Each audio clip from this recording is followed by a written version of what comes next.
aporte de la inmigración china, ¿no? Imagínate tú, no había relaciones diplomáticas en Perú y Japón. Y en el año 1873, el Perú establece relaciones diplomáticas con Japón. Y el Perú se convierte, escucha bien, Sergio, en el primer país en Latinoamérica. No solo eso, como te decía, China prohibió la inmigración china al Perú. Obviamente había la necesidad de los hacendados de seguir contando con esta mano de obra y tampoco teníamos relaciones diplomáticas con China. Y a raíz de este tema se establecen negociaciones con China y en 1864 el Perú establece relaciones diplomáticas con China y el Perú se convierte también en el primer país en Latinoamérica, imagínate tú, en tener relaciones diplomáticas con China.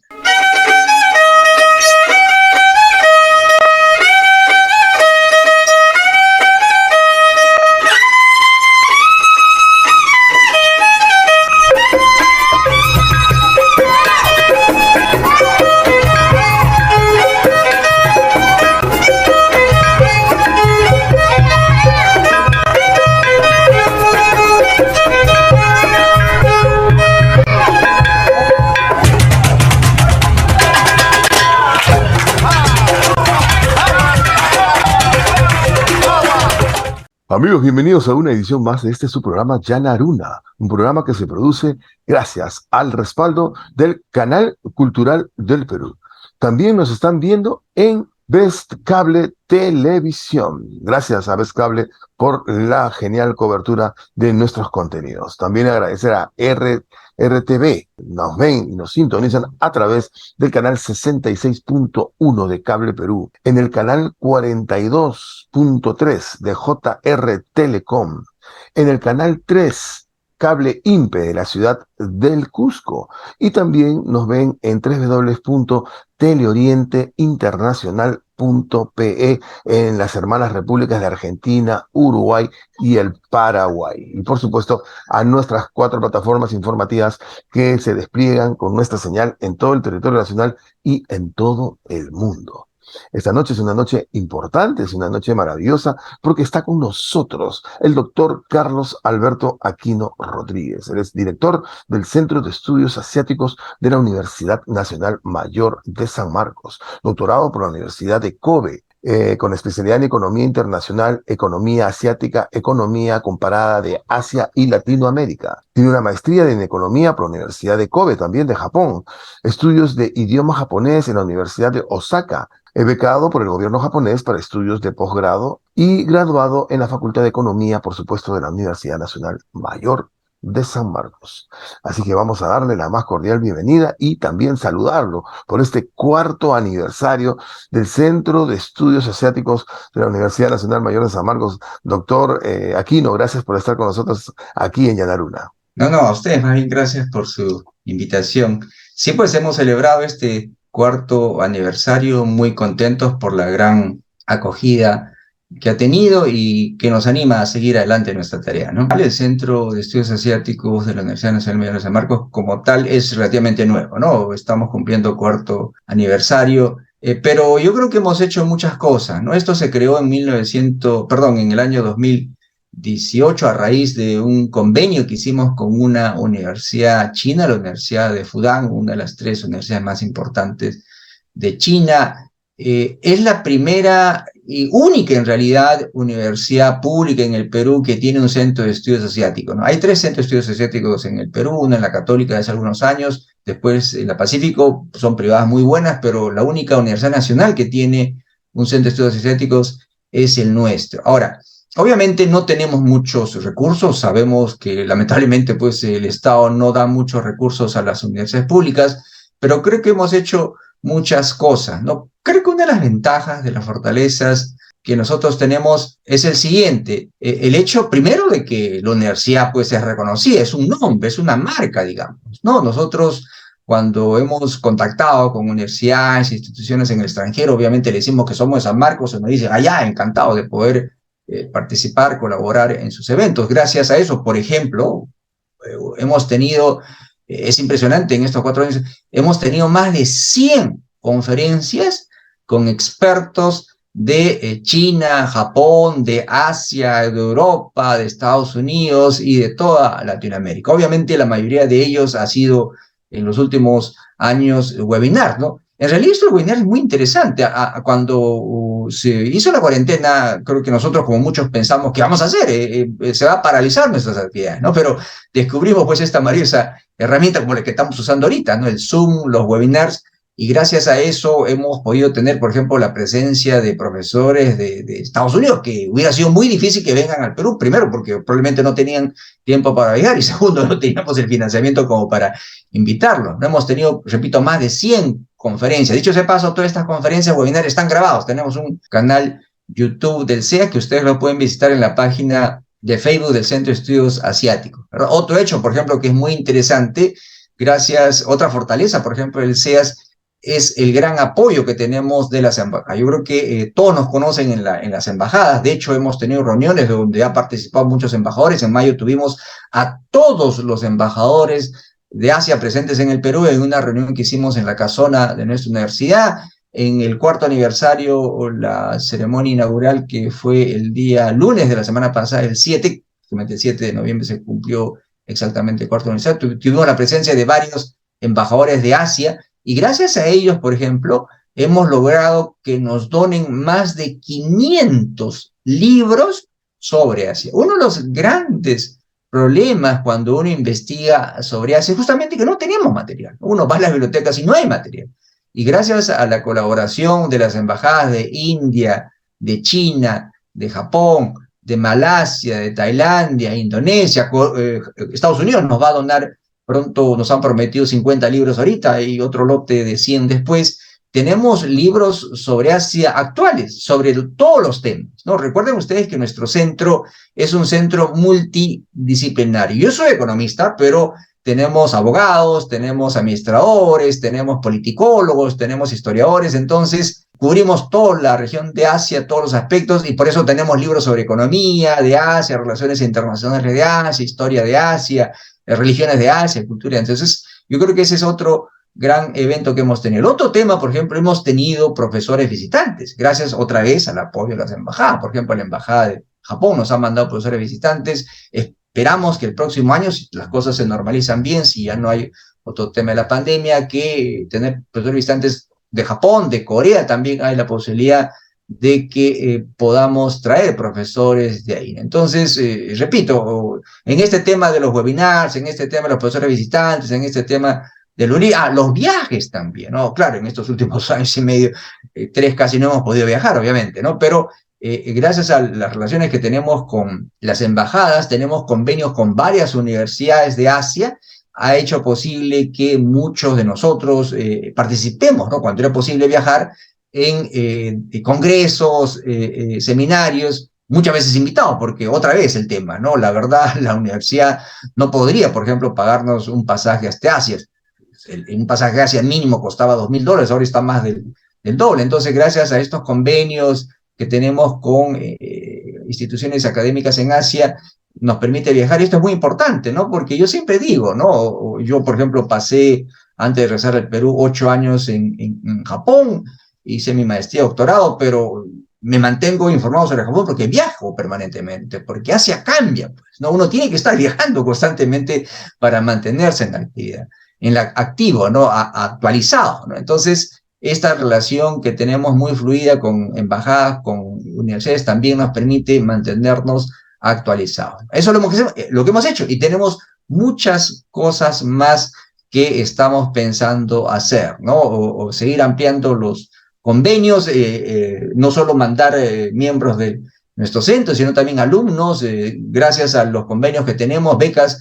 Varios de nuestros alumnos están yendo a estudiar a China, a Japón, a Corea, por ejemplo. Estamos recibiendo, ahorita tenemos 3 alumnos de la Universidad de Fudan, que decía es una de las 3 universidades más importantes de China. Están ahorita en San Marcos, intercambios de profesores, estudiantes. Entonces, la idea es no solo aprender sobre Asia, especializarse en Asia para poder conocer más esa región y poder tener una mejor relación política, económica, proponer políticas públicas, pero también formar especialistas, ¿no? En el tema, jóvenes que después nos sigan en esa labor. Entonces, en resumen, son 4 años con pocos recursos, pero yo creo que hemos podido hacer muchas cosas y estoy totalmente seguro de que podamos y vamos a hacer muchas cosas. Yo le quería preguntar en el marco de esta celebración y en el marco también del Bicentenario y de todos estos momentos importantes para la República, el aporte asiático en general. Justamente antes de la conversación que tenemos ahorita contigo, Sergio, terminaba de hacer una grabación para la Universidad Piura. La Universidad Piura, ellos tienen un instituto Confucio, ¿no? Y este instituto Confucio organizó en junio un concurso sobre la inmigración china al Perú, ¿no? Yo fui uno de los jurados, ¿no? Y la ceremonia de premiación va a ser este sábado, pero lamentablemente yo no puedo viajar porque tengo cosas que hacer. Entonces me pidieron que grabe un mensaje, ¿no? Un mensaje de 10 minutos que lo grabé, y justamente ella hablaba, ¿no? Por ejemplo, el aporte de la inmigración china, ¿no? La inmigración china, tú sabes que fue muy importante, suplió de mano de obra muy necesaria en la segunda mitad del siglo XIX para las haciendas costeras, pero no solo eso, quizás su aporte más importante fue de mano de obra para extraer el guano de islas, ¿no? Que tú sabes que fue uno de los ingresos más importantes que estuvo el gobierno durante 1840, 1850, 1860, la exportación de guano, imagínate tú, llegó a representar casi el 40% de todos los ingresos que tuvo el gobierno. Imagínate tú, si no hubiera sido por estos inmigrantes chinos, no hubiera sido posible eso. El otro tema también muy importante fue en la construcción del ferrocarril. Tú sabes que los chinos participaron en la construcción del ferrocarril. De hecho, algunos fallecieron ahí por esta enfermedad de la verruga. Entonces, eso históricamente, pero en la actualidad les comentaba, por ejemplo, ¿no? Aparte de eso, por ejemplo, también les comentaba otro hecho muy interesante. Tú sabes que en 1872 hubo un incidente, un barco peruano que traía coolies, estos inmigrantes chinos que salían de Macao, un barco María Luz, acoderó en Yokohama, ¿no? Yokohama es un puerto que está en Japón. Tenía que parar ahí porque era un trayecto muy largo, se abastecía de agua, de alimentos y todo lo demás. Pero tuvo un problema ahí. Un coolie se escapó, un inmigrante chino se escapó y denunció pues ante las autoridades japonesas el maltrato que eran sometidos. De hecho, eran sometidos. Imagínate tú, de 1849 hasta 1872 se calcula que vinieron 100.000 chinos en barcos que tenían capacidad para 200, pero traían 300, 400 personas apiñadas. Y de hecho hay algunos cálculos que dicen, Sergio, que en algunos viajes la tercera parte de los chinos morían camino por lo apiñados que estaban, por el maltrato que estaban, ¿no? Entonces se escapó un coolie y denunció por los maltratos, ¿no? Y el gobierno japonés ordenó que este barco María Luz regrese a China, ¿no? Y el gobierno chino se enteró y prohibió ya que más inmigrantes chinos vayan al Perú. Pero, ¿qué crees que pasó? O sea, este barco María Luz era un barco que era rentado, era fletado por los empresarios peruanos hacendados. Obviamente esto les causó un enorme prejuicio económico, ¿no? ¿Y qué hicieron estos hacendados? Dijeron que el gobierno peruano debe exigir al gobierno japonés que los compense económicamente, ¿no? Pero imagínate tú, no había relaciones diplomáticas en Perú y Japón. Entonces, justo por este tema, el Perú establece negociaciones y en el año 1873 el Perú establece relaciones diplomáticas con Japón. Y el Perú se convierte, escucha bien, Sergio, en el primer país en Latinoamérica. Imagínate por este tema del incidente de los coolies, ¿no? No solo eso. Como te decía, China prohibió la inmigración china al Perú. Obviamente había la necesidad de los hacendados de seguir contando con esta mano de obra y tampoco teníamos relaciones diplomáticas con China. Y a raíz de este tema se establecen negociaciones con China y en 1864 el Perú establece relaciones diplomáticas con China, en ese entonces obviamente con el Imperio Qing, y el Perú se convierte también en el primer país en Latinoamérica, imagínate tú, en tener relaciones diplomáticas con China. Entonces, imagínate tú, ¿no? Por este problema del transporte de los inmigrantes chinos. Y otra cosa que le contaba a estos amigos del Instituto Confucio es el otro hecho muy interesante. Tú sabes que China es ahorita uno de los más grandes inversores en el Perú, ¿no? Aparte de ser ya desde hace varios años nuestro mayor socio comercial, ¿no? Pero lo interesante viene aquí.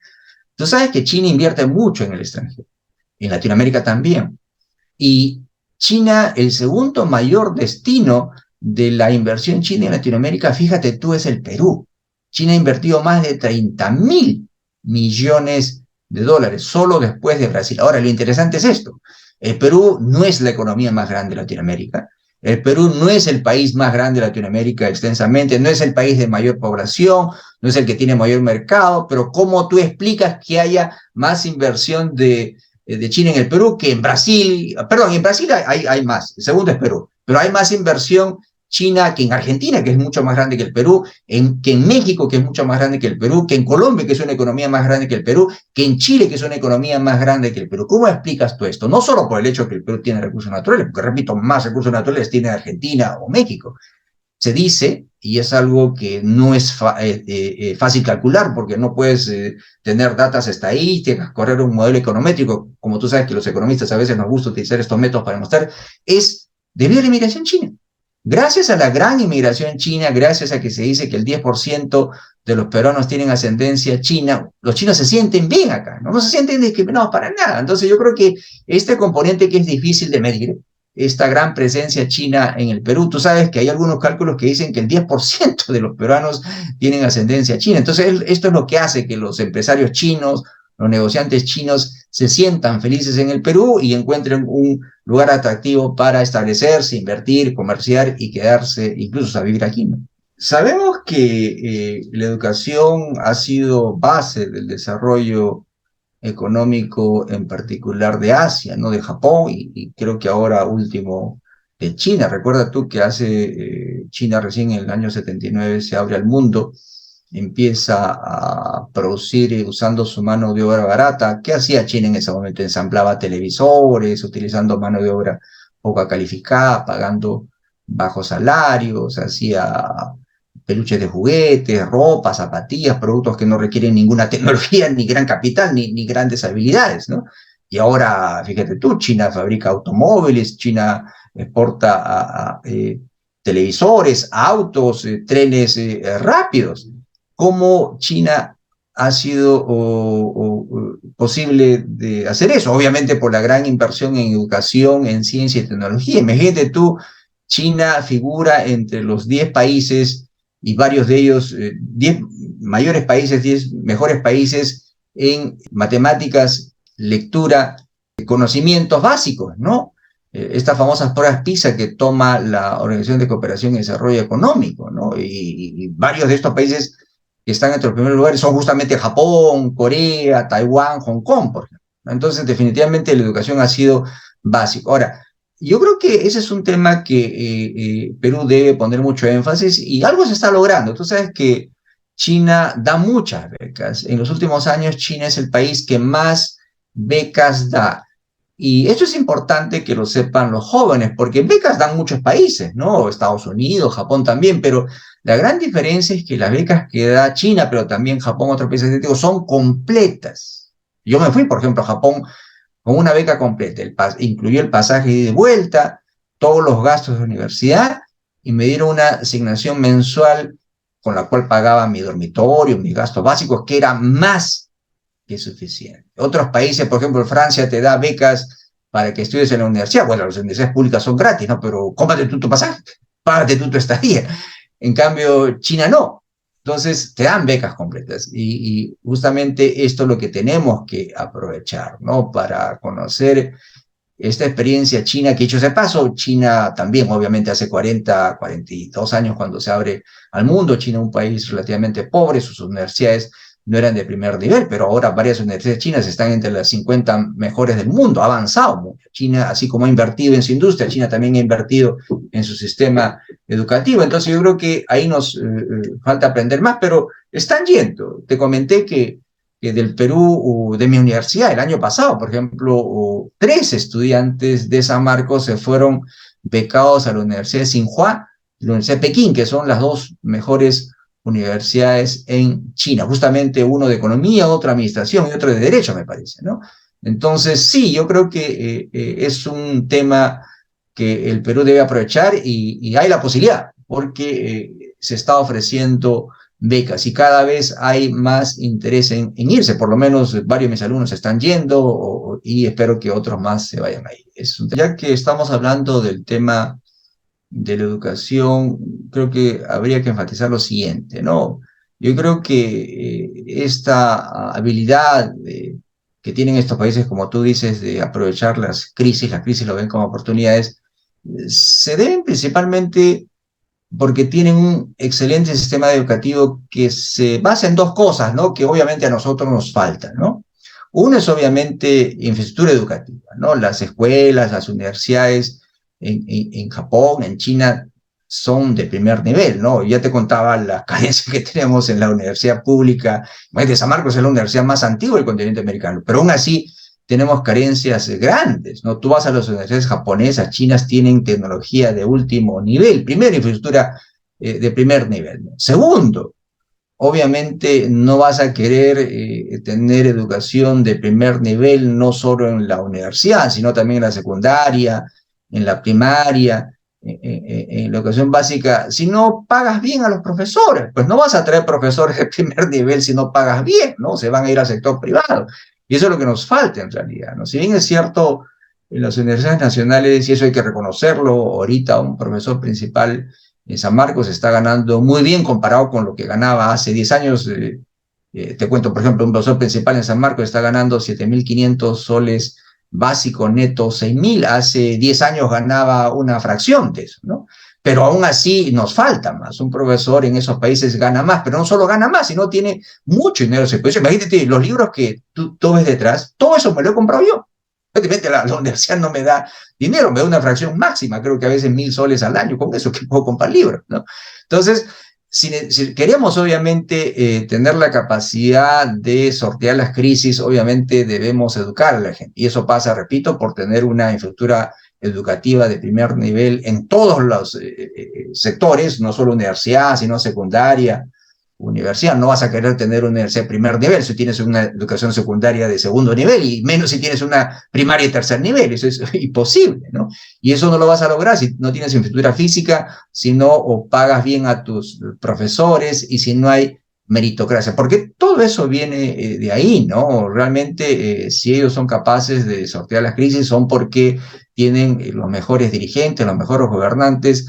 La meritocracia es básica, tú sabes, en Asia, ¿no? En Asia, en China, por lo que es cierto, ¿no? Este señor Xi Jinping, que ha asegurado un tercer mandato de 5 años, él es un tipo que antes de ser presidente fue ministro, antes de ministro fue secretario general de un ministerio, antes de ser eso fue gobernador de una provincia, antes de ser gobernador de una provincia fue gobernador de un distrito, antes de ser eso, o sea, el tipo tiene como 30, 35 años de carrera, y no solo eso, es graduado de una universidad, tiene hasta un doctorado, imagínate. Entonces, es una cosa básica, un con el Perú, ¿no? Tenemos presidentes, ministros que creo que por la justa han terminado secundaria y obviamente no vas a querer pues un comportamiento similar a lo que hay en Asia, donde los dirigentes que los gobiernan son gente que primero tiene como 30, 40 años de administración pública antes de llegar a los más altos puestos, y segundo, tienen maestrías hasta doctorado, ¿no? Entonces, es lo básico, pues, el hecho de tener una meritocracia para ingresar a trabajar al Estado en esos países, hay que pasar un examen.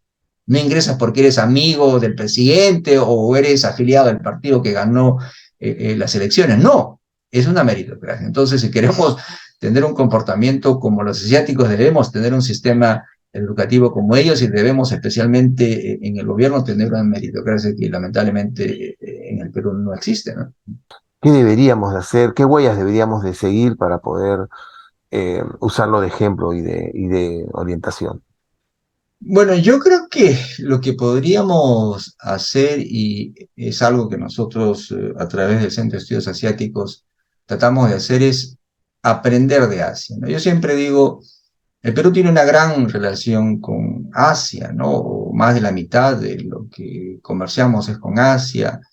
Mucha de la inversión extranjera que viene al Perú viene de Asia. Estamos aprovechando Asia, pero creo que no estamos aprovechando plenamente. Deberíamos aprovechar también no solo su mercado, no solo su tecnología, no solo su capital, sino deberíamos aprender cómo ellos, que, imagínate, China era el 79 más pobre que el Perú en general, en promedio, el ingreso per cápita en chino era mucho menor que el Perú, pero ahora su ingreso per cápita es más alto, ¿no? Japón lo mismo, Japón quedó destrozado por la Segunda Guerra Mundial, Corea, después de la Guerra de Corea del 53, quedó sumido en la pobreza absoluta, ¿no? Y cómo ahora no solo nos han pasado, nos han sobrepasado de lejos, ¿no? Entonces yo creo que hay que aprender de ellos, ¿no? De cómo han podido desarrollarse. Y eso es lo que justamente nosotros como Centro de Estudios Asiáticos, como academia, como institución que enseña, trata de hacer, ¿no? Tratar de divulgar las enseñanzas de Asia. Obviamente no todo se puede aprender, ¿no? Son realidades distintas, son sociedades distintas, pero algunas cosas se puede aprender, ¿no? El énfasis en la educación, la importancia de la educación, la importancia de la burocracia, la meritocracia, por ejemplo, no es algo que creo que se... Yo creo que si seguimos ese camino, podemos avanzar como país, podemos avanzar como sociedad, porque tú lo has dicho, no solo es el tema de desarrollo económico, sino también de la honestidad, el tema también de trabajar juntos, es algo que también distingue a los asiáticos, ¿no? Aquí tenemos muchos problemas, muchas divisiones, muchos conflictos, en cambio allá ellos han logrado desarrollarse por objetivos comunes, planes nacionales comunes, ¿no?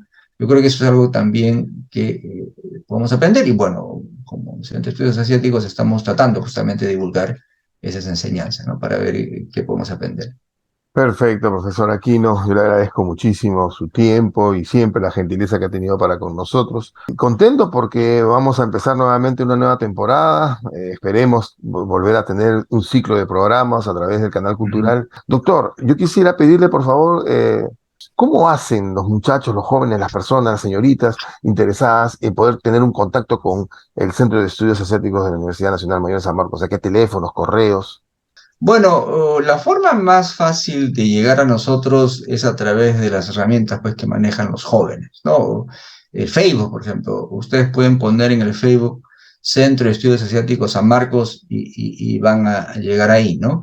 O pueden también poner, buscarme a mí en mi Facebook, ¿no? Carlos Alberto Aquino Rodríguez y también aparece. O poner incluso en algún buscador de Google, por ejemplo, Centro de Estudios Asiáticos San Marcos y estoy seguro que van a llegar ahí o poner también mi nombre, ¿no? También tenemos un canal YouTube de San Marcos, una consulta en particular nos pueden alcanzar a través de esos medios, ¿no?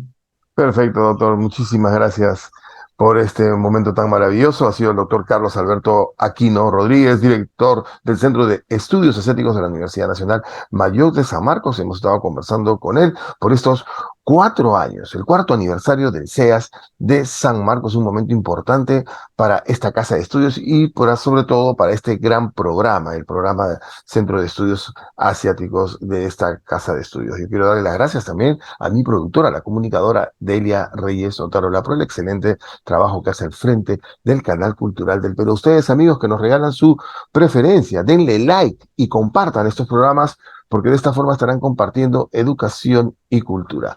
Nosotros nos vemos en una próxima edición de Yanaruna, siempre por el canal cultural del Perú.